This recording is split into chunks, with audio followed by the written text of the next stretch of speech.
I think as a country we are very fortunate to have had presidents who I can say are friends of education, and in addition give also their personal commitment, personal will.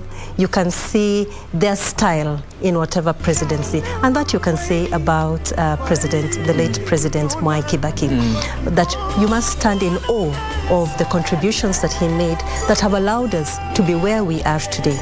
And if you allow me, let me just continue on with what you started with when you're talking about access to education.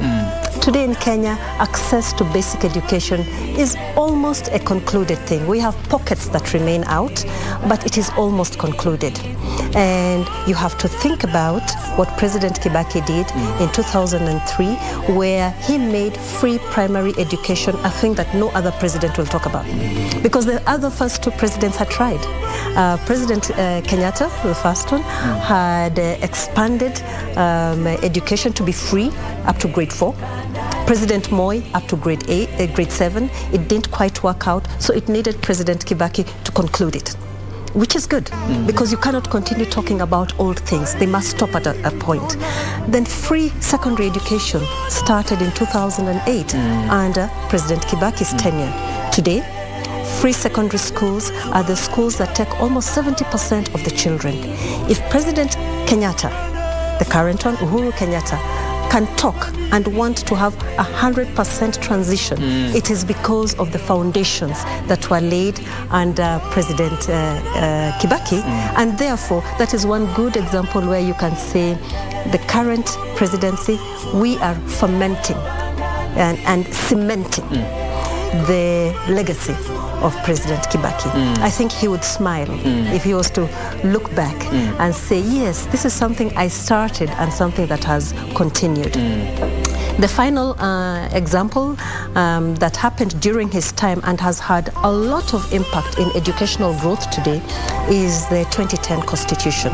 Again, that was done under President Kibaki. Now, when you're thinking about education, we are now in a moment of educational transition. In fact, in education, we call it the third major transition in educational development in Kenya. And the reforms we are able to make actually are cemented, are stated in the Constitution, that basic education has to be a right.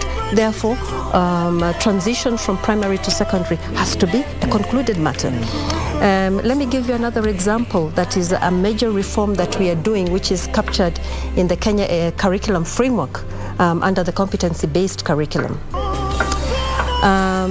It stated that we needed to bring pre-primary and primary education together.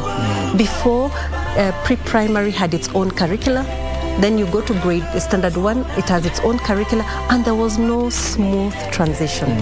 But now a reform had to be made to ensure that actually early years education begins from pre-primary 1 and 2, and then grades 1, 2, and 3.